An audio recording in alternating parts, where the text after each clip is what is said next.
Hello students, welcome to Zenith Guru. और आज हम lecture number 4 sexual reproduction in flowering plant के। तो हमने लास्ट 3 लेक्चर में काफ़ी कुछ डिस्कस कर लिया था।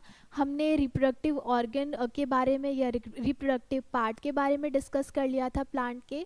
That is for female it was stigma style ovary. इन सबको डिटेल में देखा था। मेगास्पोरोजेनेसिस पढ़ा था, कैसे फीमेल गैमेटोफाइट्स बनते हैं। हमने माइक्रोस्पोरोजेनेसिस देखा था, कैसे मेल गैमेटोफाइट्स बनते हैं। और उसके बाद हमने फर्टिलाइजेशन देखा था, एम्ब्रियो डेवलपमेंट देखा था। और आज हम पढ़ने वाले हैं सीड के बारे में। तो देख लेते हैं एनसीईआरटी को एक बार, बिकॉज एनसीईआरटी को समझना बहुत ज़रूरी है अगर हम बोर्ड के पर्सपेक्टिव से देखें तो ये है हमारा सीड। सीड क्या होता है? Seed is a germinative part, right, जो जर्मिनेट करता है और एक इंडिविजुअल प्लांट में कन्वर्ट हो जाता है। तो हम पढ़ते हैं कितने टाइप्स के सीड्स होते हैं, क्या क्या होते हैं। सीड्स आपका एक होता है नॉन एल्ब्यूजिनस, एक होता है एल्ब्यूजिनस। नॉन एल्ब्यूजिनस यानी कि जो अपने अंदर रिजर्व मटेरियल नहीं रखते हैं, जो कम्प्लीटली डेवलप हो जाते हैं, कोई रेजिडुअल पार्ट नहीं होता है। एल्ब्यूजिनस मीन्स कुछ रेजिडुअल पार्टिकल्स होते हैं उनके अंदर। तो उसके बारे में हम डिस्कस कर लेते हैं। So in angiosperm, angiosperm are the flowering plants. Angiosperm कैसे होते हैं? Flowering plants. So angiosperms, the seed is final product of sexual reproduction. तो इस सेक्सुअल रिप्रोडक्शन का फाइनल प्रोडक्ट क्या है हमारे पास? हमारे पास है सीड। ओके, सो फर्टिलाइज्ड ओव्यूल कैसे होता है? जब ओव्यूल क्या होता है? फर्टिलाइज्ड होता है। And seed are formed inside the fruit, and fruit के अंदर सीड्स का फॉर्मेशन होता है। And a seed typically consist of the seed coat. Seed के ऊपर एक कोटिंग होती है जिन्हें हम बोलते हैं सीड कोट, और बोल सकते हैं पेरिकार्प। जो सीड की जो आउटर लेयर होती है, आउटर कवरिंग होती है, उसे बोलते हैं पेरिकार्प। ओके, यस, सीड्स के पास कॉटिलिडॉन्स होते हैं। कितने टाइप्स के कॉटिलिडॉन्स होता है? Dicotyledons and monocotyledons. Okay, and an embryonal axis, और उसके पास एक एम्ब्रियोनल एक्सिस भी होता है जिसमें हमने डिस्कस भी किया था स्ट्रक्चर में। प्लिम्यूल था, रेडिकल था, राइट, हाइपोकोटाइल था। ये सारे रीजन्स थे हमारे पास। Now next, the cotyledons of the embryo are simple structures. Simple structure से काफ़ी ज़्यादा generally thick and swollen, thick होंगे, स्वॉलन होंगे due to the storage of food reserve. क्यों? बिकॉज उनके अंदर फूड को हमने स्टोर कर दिया है।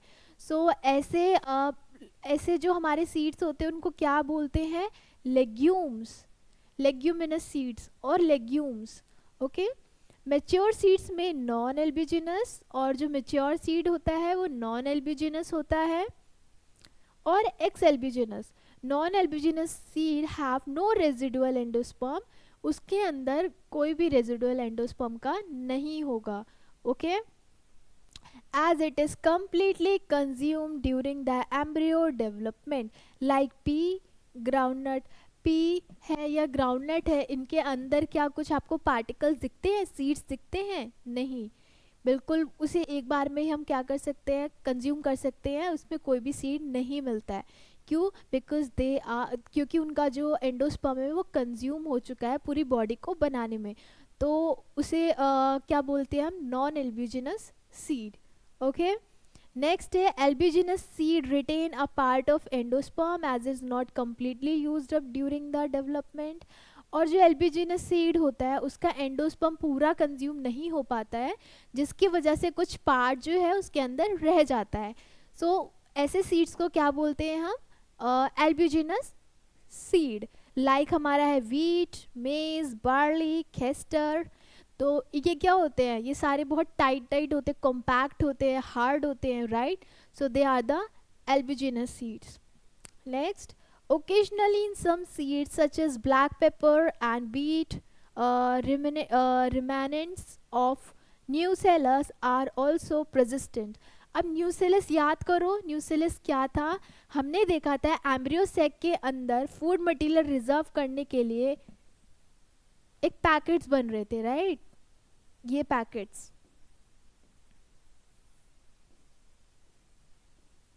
These packets are nucellus.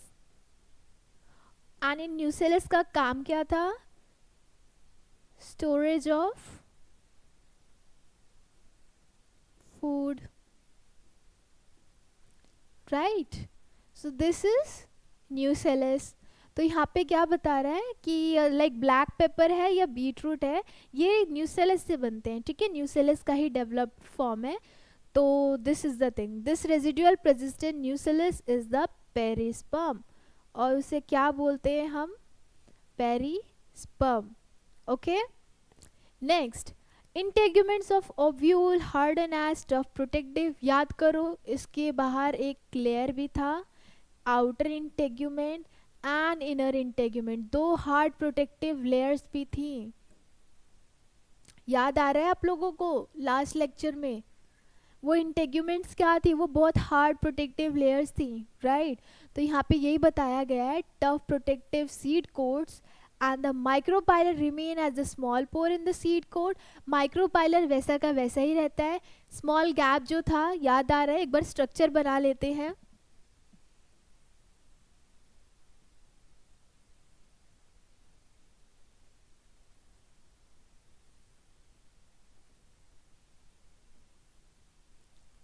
ये था आपका माइक्रोपाइलर,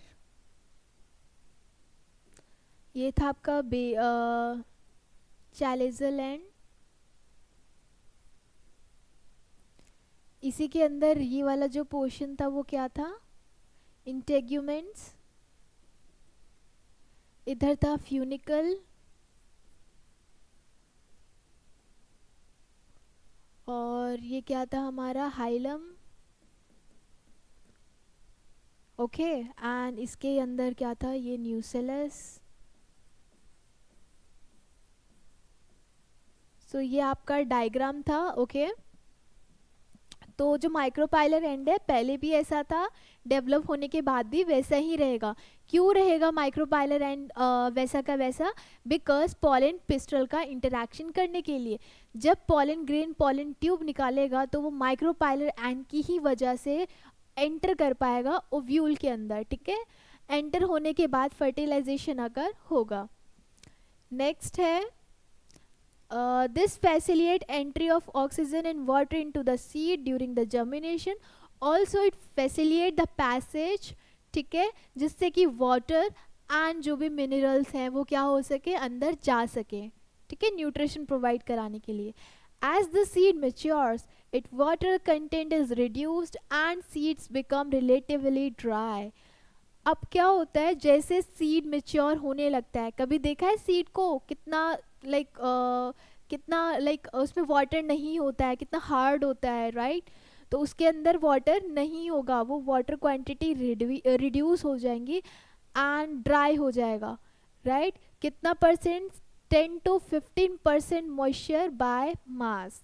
ओके, यहाँ से क्वेश्चन बन सकता है असर्शन रीजन का, तो इस पॉइंट को आप जो है अच्छे से पढ़ लेना, याद रखना। The general metabolic activity of the embryo slow down. जो मेटाबॉलिक एक्टिविटी होती है वो स्लो डाउन होने लगती है। मेटाबॉलिक एक्टिविटी क्या होता है? जो भी इट इज़ अ प्रोसेस जहाँ पे मॉलिक्यूल्स का ब्रेकडाउन होगा और उससे एनर्जी प्रोवाइड होगा। इन टर्म्स ऑफ एनिमल्स यही प्रोसेस है, फूड का क्या होगा? केमिकली हमारा क्या होगा? ब्रेकडाउन होगा और उससे हमें एनर्जी मिलेगा, राइट? एंड सेम प्लांट में भी यही टेक्निक होती है। So yes, the general metabolic activity of embryo slow down and the embryo में enter a stage of inactivity called dormancy. और जो हमारा सीड होगा वो क्या होगा? इनएक्टिव हो जाएगा, मतलब कोई काम नहीं कर पाएगा, वो डोरमेंसी, ऐसे स्टेज को कहते हैं डोरमेंसी। तो हमारा जो सीड होगा वो डोमेंसी के अंदर चला जाएगा, मतलब कि इसका if favourable condition are available वो वापस से आ जाएगा। सी डोमेन से क्या होता है, जैसे कि हमारा कुछ कोई कोई प्लांट्स होते हैं वो क्या करते हैं, विंटर में रहना प्रेफर करते हैं, समर में नहीं। तो वो विंटर में होते हैं और समर में अपने आप को इनएक्टिव कर लेते हैं, डोमेंसी। जैसे आपने हाइबरनेशन सुना है, कुछ इसी तरह। सो फेवरेबल कंडीशन में फिर से आ जाते हैं, क्यों? बिकॉज उसको उस हिसाब से मॉइस्चर मिल जाता है, ऑक्सीजन मिल जाता है एंड सुटेबल टेम्परेचर मिल जाता है। So they germinate and ovule, as ovule mature into seed, और जैसे ही ओव्यूल मेच्योर हो जाता है in seed, the ovary develop into the fruit. तो जो ओवरी है वो फ्रूट बनाता है, फ्रूट में कन्वर्ट हो जाता है, और ओव्यूल है वो सीड में। जितने ज़्यादा, किसी एक प्लांट में अगर 100 ओव्यूल हैं तो एक फ्रूट के अंदर 100 सीड्स होंगी, राइट? तो जितने नंबर ऑफ ओव्यूल्स होंगे उतने नंबर ऑफ सीड का फॉर्मेशन होगा फ्रूट के अंदर। Yes, transformation of ovule into seed and ovary into fruit proceed simultaneously, and the wall of the ovary develop into the wall of fruit। and जो ovary की wall है जिसे हम क्या बोल रहे थे, लॉक्यूल, ये क्या फ्रूट का वॉल बन जाएगा, ठीक है, fruit wall, which is called as the pericarp, जिसे हम बोलते हैं पेरिकार्प। एंड द फ्रूट में be fleshy as in guava. Fruit कैसा हो सकता है, फ्लैशी हो सकता है, जैसे कि गुआवा हो गया आपका, ऑरेंज हो गया आपका, mango and many more thing, okay. और मे बी ड्राई, कुछ ड्राई भी हो सकते हैं जैसे groundnut and mustard, okay. Many fruits have evolve mechanism for dispersal of seeds, and कुछ फ्रूट्स की जो सीड्स है वो डिसअपियर्ड होती हैं, नहीं दिखाई देती हैं, सो दे आर कॉल्ड लाइक बनाना, ठीक है। तो वो उसमें क्या होता है, उसमें एक प्रोसेस होता है, वो प्रोसेस क्या है, पार्थिनोकार्पी, पार्थिनोकार्पी, पार्थिनोजेनेसिस, उसको अभी हम पढ़ेंगे, पहले हम देख लेते हैं नीचे। So in most plant by the time a fruit develop form ovary and other floral part degenerate and fall off. तो जो ओवरी वाला पार्ट है वो तो फ्रूट बना लेता है, ठीक है, एंड जो फ्लोरल पार्ट है वो फॉल डाउन, वो डीजनरेट हो जाएगा। तो जब डीजनरेट होगा तो याद रखो थैलेमस बच जाएगा, राइट? याद है ये स्ट्रक्चर, ये हमारा था फ्लावर, ये था हमारा थैलेमस, हमने पहले भी डिस्कस किया था। थैलेमस, थैलेमस क्या कर रहा था, फॉल्स फ्रूट का प्रोडक्शन, यानी कि कुछ फ्रूट्स जो हैं वो क्या करते हैं, वो थैलेमस से भी बन जाते हैं, फॉर्म हो जाते हैं, ओके। तो वैसे फ्रूट्स को क्या बोलते हैं हम, फॉल्स फ्रूट। और जो फ्रूट्स ओवरी से बनते हैं, ओवरी से डेवलप हो रहे हैं, उन्हें कहते हैं हम ट्रू फ्रूट्स, ओके। तो यहीं पे लिखा है आपका true fruits and fall fruits. Next, false fruit का एग्जाम्पल की बात करें तो हमारा एप्पल है, स्ट्रॉबेरी है, ठीक है, ये सारी चीज़ें हैं। डायग्राम देख लेते हैं, ये है कॉटिलिडॉन्स। कॉटिलिडॉन्स कितने टाइप्स के थे, 2 टाइप्स के थे, ठीक है। तो अगर यहाँ पे हमारे पास देखो, ये है शूट ऑफ एपिकल मेरिस्टेम, ये एपिकल मेरिस्टेम का शूट है, ये हाइपोकोटाइल है, रूट एक्सिस, ये रूट टिप है, ये हमारा एंडोस्पर्म है जो फ्रूट में कन्वर्ट हो जाता है, ये हमारा सीड कोट है, ठीक है, दीज आर द थिंग। ये हमारा है पेरिकार्प, ठीक है, जो वॉल लेयर दिख रहा है आपको, अंदर है एंडोस्पर्म, और ये है scutellum, scutellum and coleoptile, plumule, radicles and कॉली सीलोरेजिया।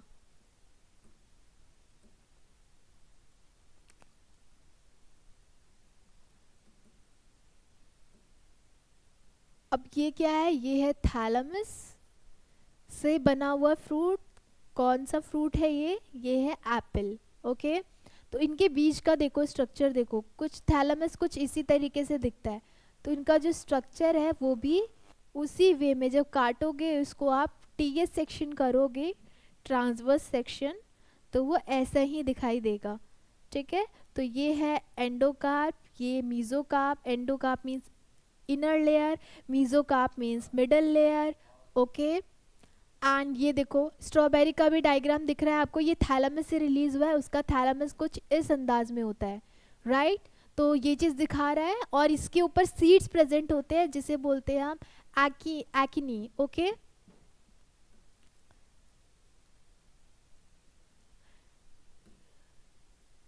So yes, अब आ गया है पार्थिनोकार्पिक फ्रूट्स, वो फ्रूट्स जो बिना फर्टिलाइज किए ही डेवलप हो जाते हैं, ओके। ऐसे फ्रूट्स जो बिना फर्टिलाइज्ड हुए ही डेवलप हो जाते हैं। बनाना, बनाना में कभी सीड देखा है? बहुत छोटे छोटे होते हैं, ठीक है। वो क्या है, बेस्ट एग्जाम्पल है पार्थिनोकार्पिक फ्रूट का। So banana is one of such example. Parthenocarpic can be induced through the application of growth hormone, and such fruits are seedless. So parthenocarpic fruits are those fruits जो से बिना fertilisation करे fruits बना लेते हैं, and उन fruits में क्या है, सीड्स नहीं होते हैं, सीडलेस फ्रूट्स होते हैं। So this is the thing, seed offers several advantages to angiosperm. Firstly, reproductive process such as pollination and fertilization are independent of water, seed formation, and more dependable. Also, seed have better adaptive strategies for disappearal to the new habitat, help in the species. क्या कह रहा है ये, इसकी advantages बता रहा है, ना पॉलिनेशन की फिक्र है ना फर्टिलाइजेशन की फिक्र है, ये बस अपने आप फॉर्म हो जाएगा। होता है एसेक्सुअल है, एसेक्सुअल ही है, पर मिमिक करता है सेक्सुअल रिप्रोडक्शन का, ठीक है। So yes, they have sufficient food reserve. Young seedling are nourished until they are capable of photosynthesis, और जब तक photosynthesis नहीं होता yet seedling वो क्या होती है, नरिश करती रहती है अपने सीड्स को for photosynthesis on their own. And the hard seed coat provide protection to the young embryo. and जो hard seed coat है जो हमने डायग्राम में देखा, वो क्या करते हैं, वो उन यंग एम्ब्रियो को प्रोटेक्ट करते हैं, and being products of sexual reproduction they generate new genetic combination leading to the varieties. और बिकॉज ये क्या करते हैं, सेक्सुअल रिप्रोडक्शन के प्रोडक्ट होते हैं, तो ये बहुत सारे वेराइटीज भी बना सकते हैं, okay. So seed is the basic of our agriculture. Dehydration and dormancy of the mature seed are crucial for storage of seed which can used as a food throughout the year and also the raise the crop in the next season. तो क्या होता है, seed को हम reserve करके रखते हैं so that हम उसको किसी भी पर्टिकुलर सीजन में जो भी स्पेसिफिक होगा उसका वो उसमें ग्रो करके और उसको उसको ग्रो कराएंगे, एंड हम किसी भी सीज़न में खाने का मज़ा ले सकते हैं, जो जो भी फ्रूट हमें पसंद है या फिर हमें वेजीज पसंद है।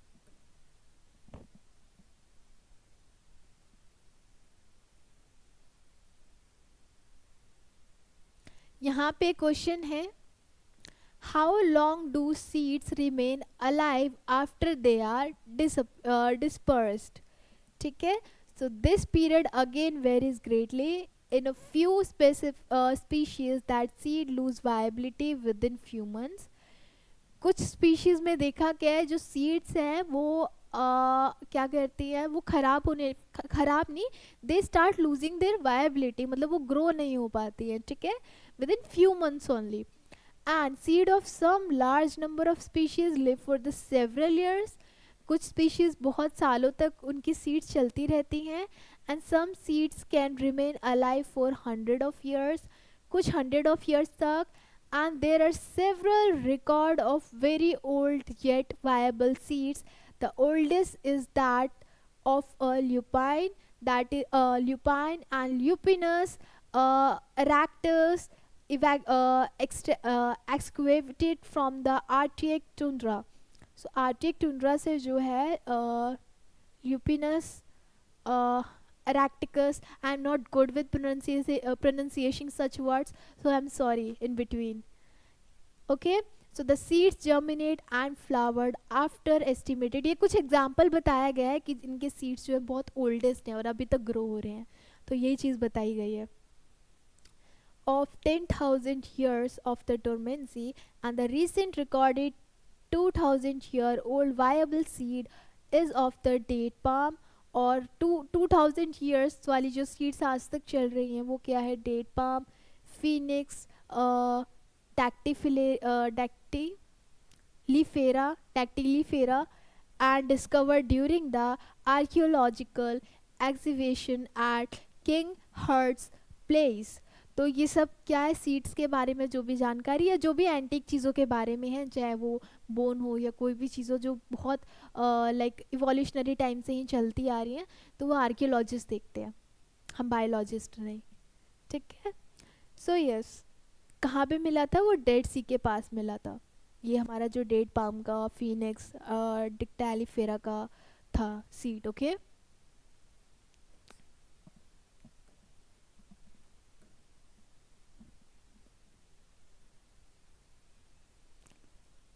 लास्ट टॉपिक है,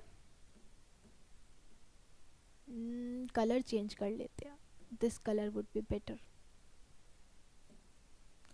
चलो, एपोमिक्सिस एंड पॉली एम्ब्रियोनी. देखो यहाँ से वर्ड से समझ लो, पॉली एम्ब्रियोनी मतलब कि पॉली मीन्स बहुत सारे, चेन, तो यहाँ पे बहुत सारे एम्ब्रियो होंगे, मैनी एम्ब्रियो. ओके. सो क्या है यहाँ पे, a few flowering plants such as some species of Asteraceae and grasses having evolved a special mechanism to produce seeds without fertilization. तो ये जो आपके इतने लंबे चौड़े नाम जो हैं, एक आपका है एस्टरेसी एंड एक आपका है ग्रास, तो ये क्या करते हैं, दे आर द सीड्स जो क्या कहते मतलब बिना फर्टिलाइजेशन के भी प्रोड्यूस हो जाते हैं, उन्हें कहते हैं एपोमिक्सिस. क्या बोलेंगे, एपोमिक्सिस. सो ये कैसा फॉलो करते हैं, asexual reproduction that mimics sexual reproduction, and there are several way of development of apomictic seeds. और यहाँ पे बहुत सारे वेज होते हैं जिससे वो डेवलप हो सकते हैं. And in some species the diploid egg cell is formed without reduction, division and develop into the embryo without fertilization. और क्या बताया है यहाँ पे कि जो egg cell है वो कभी कभी बिना मतलब लाइक सी 2n होता है तो कन्वर्ट हो जाता है n में. मतलब ये आपका क्या होगा, डिप्लॉइड, तो ये क्या बन गया, हैप्लॉइड. ठीक है. सो डिप्लॉइड वाला जो है हैप्लॉइड में कन्वर्ट हो जाता है, बट यहाँ पे क्या होता है, नहीं हो पाता है. तो यहाँ पे माइटोटिकली क्या होता है, डिप्लॉइड है तो डिप्लॉइड ही फॉर्म हो रहा है. ठीक है. ये कहाँ पे, more often as in many citrus. Citrus क्या होते हैं, सिट्रस फ्रूट्स, आपका ऑरेंज हो गया, लेमन हो गया. ठीक है. And mango.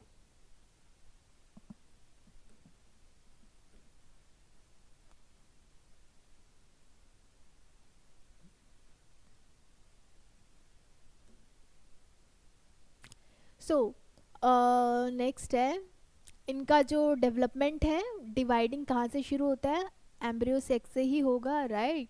एम्ब्रियो सेक्स से स्टार्ट हुआ एंड फिर धीरे धीरे धीरे धीरे डेवलप होंगे. तो ऐसे, और उनके अंदर occurrence of more than one embryo in a seed is referred as poly embryo. मतलब एक से ज़्यादा एम्ब्रियो बन रहे हैं तो वो क्या हो गए, पॉली एम्ब्रियो हो गए, राइट.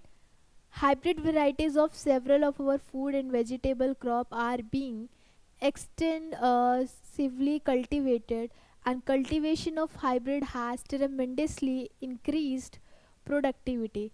अब यहाँ पे हाइब्रिड वेराइटीज़ के बारे में बताया जा रहा है कि हाइब्रिडाइजेशन क्या होता है कि हम स्पीशीज़ को बेटर बनाने के लिए या फिर नई नई वेराइटीज़ को हमें अगर चाहिए हमें, तो उसके लिए हम हाइब्रिड करवाते हैं दो स्पीशीज़ को, और उससे एक नई स्पीशीज़ मिल पाती है हमें. ठीक है.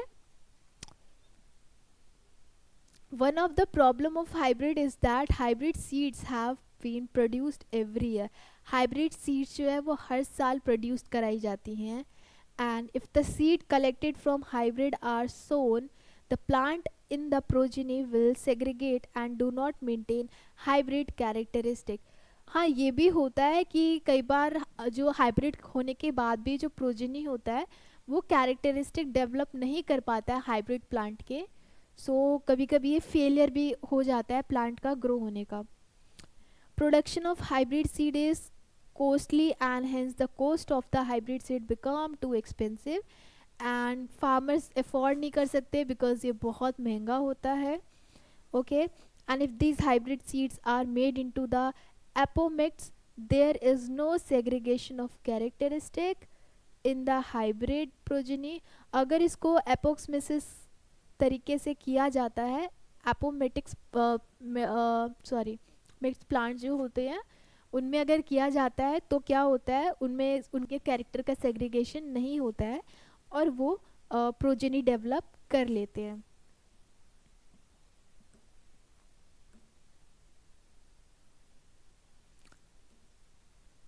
नेक्स्ट है then the farmer can keep on using the hybrid seed.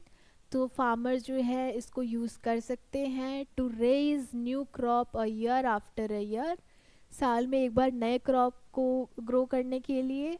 Okay, and does not have to buy hybrid seed every year, और उनको हर बार जो है हाइब्रिड सीड खरीदने की ज़रूरत नहीं है। Because of the importance of apomixis in hybrid seed industry, active research is going on many laboratories around the world to understand the genetic of apomixis and transfer apometic genes into the hybrid varieties। कैसे इस jeans को हम जो है plant की progeny में डाल सकते हैं, ये सारी रिसर्च अभी भी चल रही हैं। एंड ये हाइब्रिड वेराइटीज़ बहुत ज़्यादा लाइक यूज़फुल साबित हुआ है एंड काफ़ी ज़्यादा इम्पोर्टेंस रोल प्ले करता है, ठीक है, वेराइटीज़ को बढ़ाने में। So that's why it is so important for us. इसके बाद जो है एक बार हम समझ लेते हैं पूरी समरी में हमने क्या क्या पढ़ लिया है।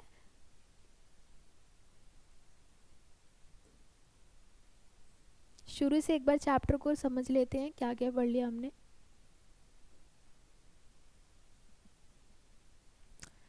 हमने पढ़ा था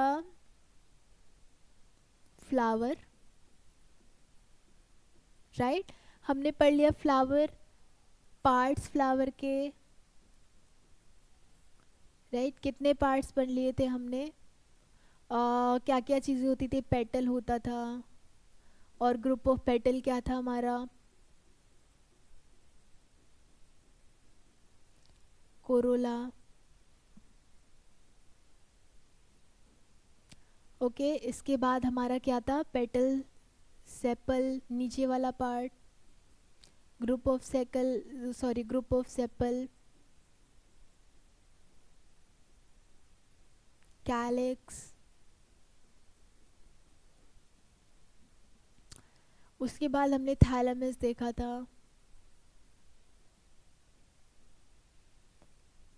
थैलेमस बेस जो था हमारे पास, और इसके बाद हमने क्या देखा था, एक बार डायग्राम भी देख लेते हैं। हाँ, female reproductive part,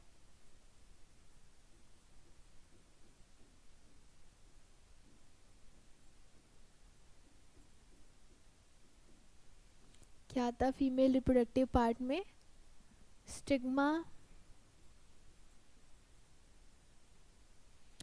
style, ovary, stigma sticky था, पॉलन ग्रेन कैच करने के लिए, स्टाइल ट्यूबुलर था, पैसेज प्रोवाइड कराने के लिए ओवरी तक, ओवरी में फर्टिलाइजेशन टेक प्लेस होता था, एंड ऑल्सो मेगास्पोरोजेनेसिस।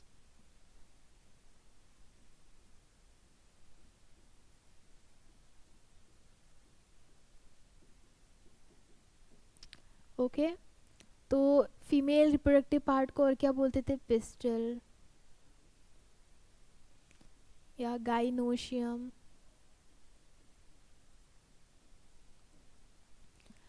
उसके बाद था male reproductive part, right.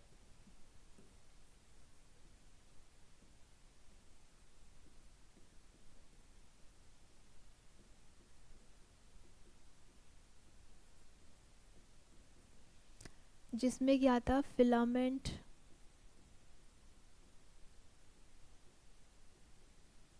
And anther.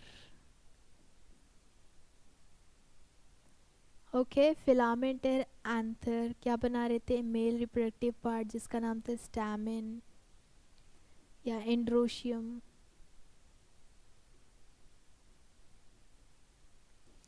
और इस एंथर के अंदर क्या हो रहा था, एंथर कैसा था, बाइलोब्ड स्ट्रक्चर।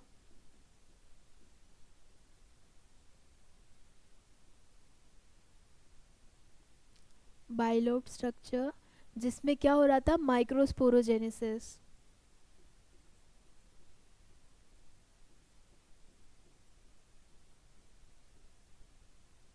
माइक्रोस्पोरोजेनेसिस क्या था, micro means small, small pores, ठीक है। तो इसमें पॉलन ग्रेन बन रहा था, क्या बन रहा था, पॉलन ग्रेन का फॉर्मेशन। कैसे हो रहा था,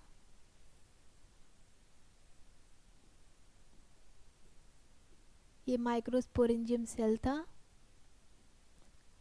सॉरी स्पोरेंजियम टिश्यू था।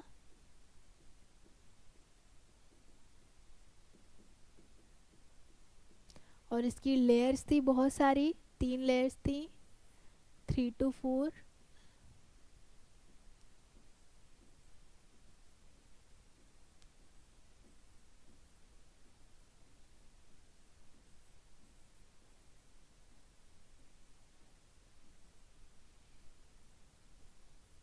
ये पिरामिडल शेप है, पूरा नहीं बना रही हूँ, जस्ट समझ लो। ये क्या था हमारा, epidermis, endothecium, middle layer,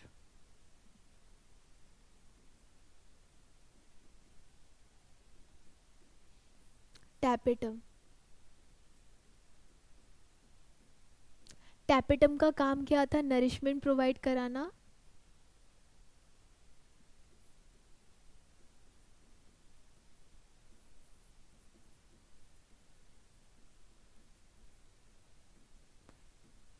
nourishment to the pollen grain,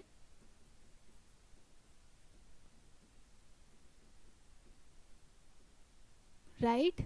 And these 3 layers are protective layers, endothecium, epidermis outermost layer, endothecium inner layer, middle layer, innermost layer जो था आपका, ठीक है। ये आपका स्ट्रक्चर था। अब जो पॉलन ग्रेन मेच्योर हो जाते हैं, यहाँ से बाहर आ जाते हैं, इसको बोलते हैं डिहाइसेंस, point of डिहाइसेंस।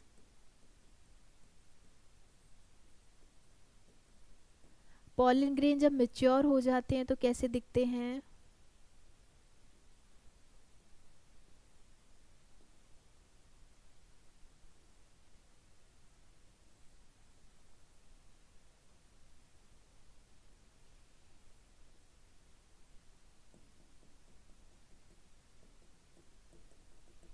Vegetative,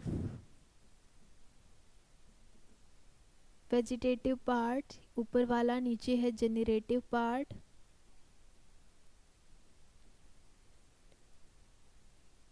generative part क्या करता है, प्रोपोगेट करता है, प्रोपोगेशन में हेल्प करता है।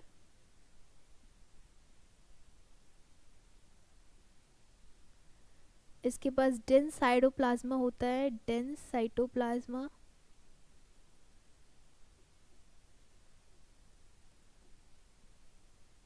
ओके, और वेजिटेटिव क्या करता है, स्टोर्स फूड।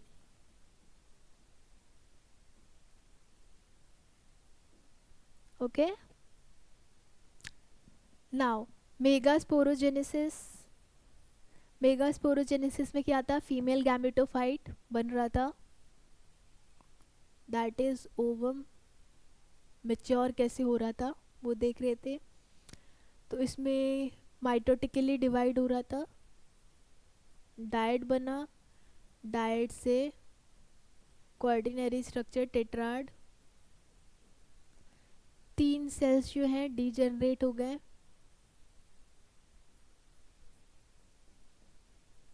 3 डीजनरेट, एक काम का था तो मैच्योर ओवम बना गया।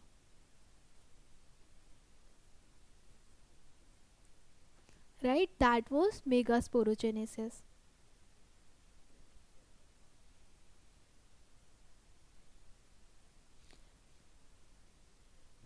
इसके बाद हमने क्या पढ़ लिया था, फर्टिलाइजेशन कैसे टेक प्लेस हो रहा था।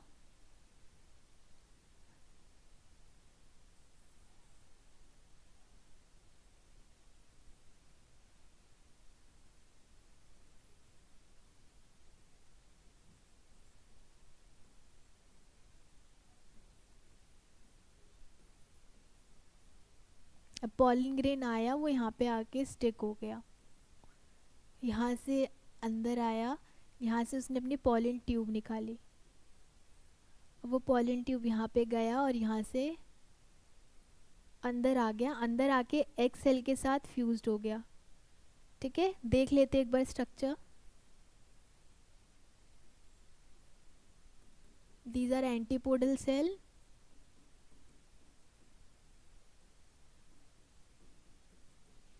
एंटीपोडल सेल्स, सिनर्जेट, ये filiform,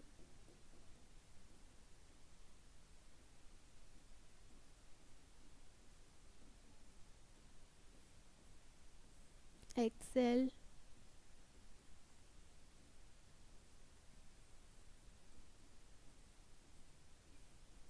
polar nuclei, 2 polar nuclei हैं, this is central cell, chalazal and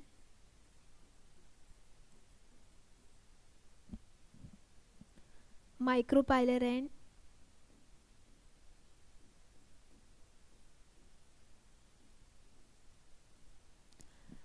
तो वो इस माइक्रोपाइलर एंड से अंदर गया पॉलन ग्रेन, पॉलन ट्यूब लगाकर फिलीफॉर्म ने गाइड किया, क्या करेगा, guide to the pollen. This is what pollen pistil interaction.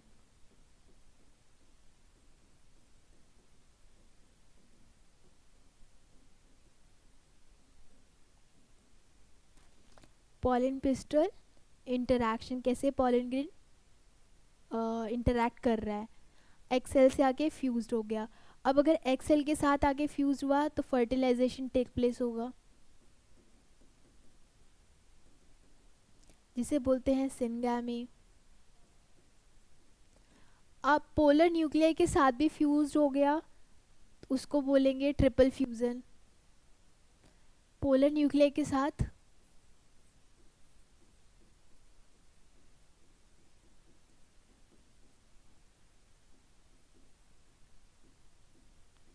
Triple fusion.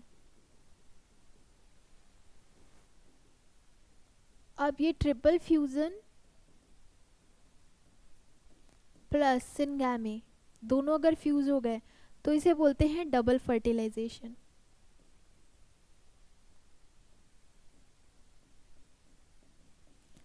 Double fertilization, okay, ये हो गया फर्टिलाइजेशन हमारा।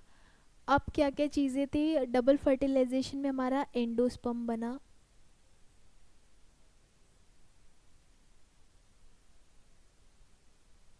पेन,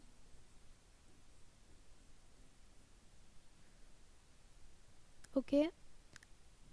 अब इसमें भी टाइप्स थे, सेल्यूलर था,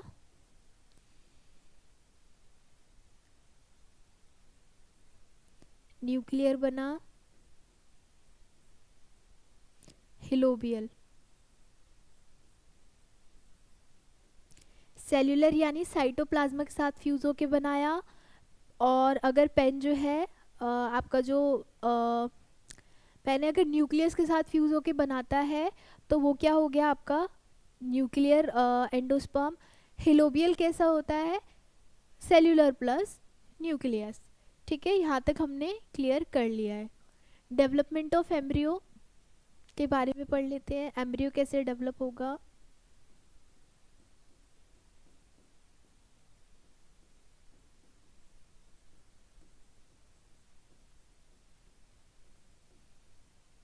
पहले क्या बना, एंडोस्पर्म। एंडोस्पर्म ने नरिशमेंट प्रोवाइड कराया, नरिश होते ही एम्ब्रियो बन गया। किसको नरिशमेंट प्रोवाइड कराया, जायगोट को, एम्ब्रियो बना, इससे फ्रूट बन गया, sorry flower then fruit. Okay, endosperm क्या है, इसमें रेजिडुअल पार्ट होगा।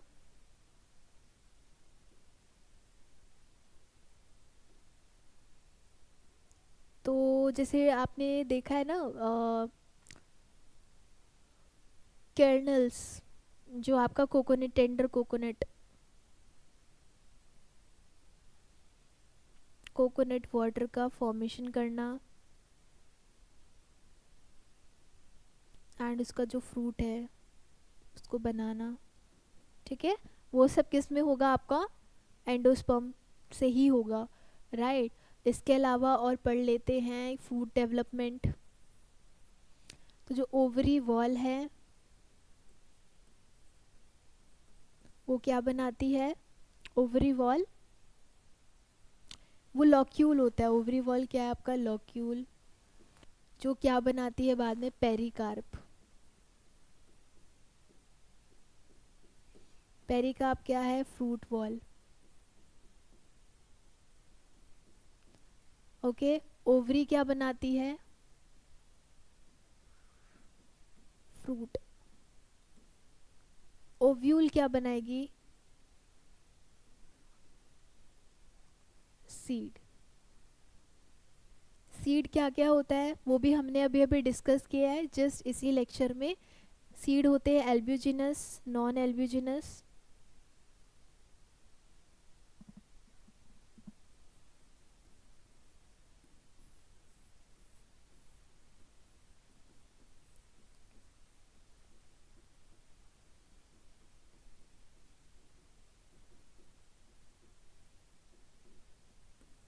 इसमें रेजिडुअल होगा, लाइक वीट हो गया, केस्टर, कैस्टर। नॉन एल्ब्यूजिनस जो है वो क्या है, रेजिडुअल नहीं होगा, नॉन रेजिडुअल पार्ट, जैसे आपका पी हो गया एटसेट्रा। ओके, इसके अलावा भी कॉटिलिडॉन होते, कॉटिलिडॉन, मोनोकॉटिलिडॉन, डाइकॉटिलिडॉन। ओके, एंड इसके अलावा और क्या है, सीड, जो सीडलेस होते हैं, सीडलेस फ्रूट्स,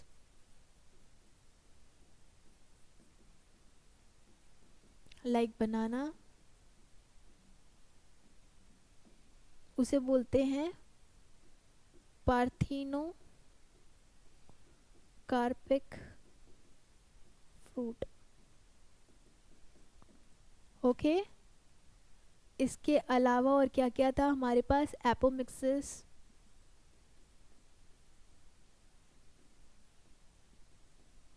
एंड पॉलीएम्ब्रियो।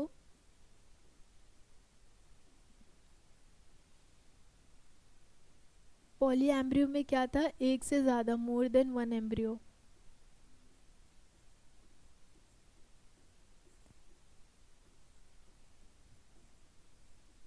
फॉर्म हो रहा था। Citrus plant, citrus, mango etcetera. Apomixis में क्या हो रहा था, बिना फर्टिलाइजेशन के आपका फ्रूट बन रहा था, सो विदाउट फर्टिलाइजेशन।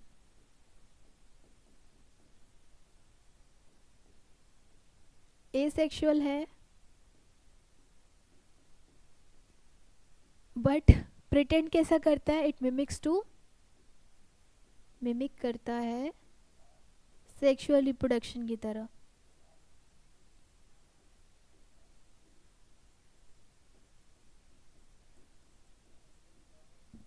राइट। इसके अलावा था हमारे पास हाइब्रिड सीड्स। हाइब्रिड सीड्स जो है कैसी होती है, बहुत एक्सपेंसिव होती हैं। सो एक्सपेंसिव, सो फार्मर अफोर्ड नहीं कर पाते हैं। अनदर थिंग, जो हाइब्रिड सीड होता है वैरायटीज़ बहुत सारी देती हैं, डिफरेंट वैरायटीज़। तो फार्मर क्या करते हैं, साल में एक बार तो यूज़ करते हैं सो दैट न्यू क्रॉप्स बन सकें इनसे, न्यू क्रॉप के लिए। इस पे और भी बहुत सारे वर्क चल रहे हैं, लेबोरेटरीज वर्क एंड ऑल, जो कि हमने लास्ट में पढ़ लिया था। आई होप ये चैप्टर आपको क्लियर हुआ होगा। अब हम इसका जो है क्वेश्चन आंसर राउंड कर लेंगे, जिसमें हम सारे क्वेश्चन एनसीईआरटी के कवर करेंगे, समझ लेंगे किस तरीके से आंसर करना है, क्या आंसर करना है। एंड आई होप ये चैप्टर आपके लिए, ये लेक्चर आपके लिए यूज़फुल हो, ये चैप्टर आपको समझ आए। Thank you for watching.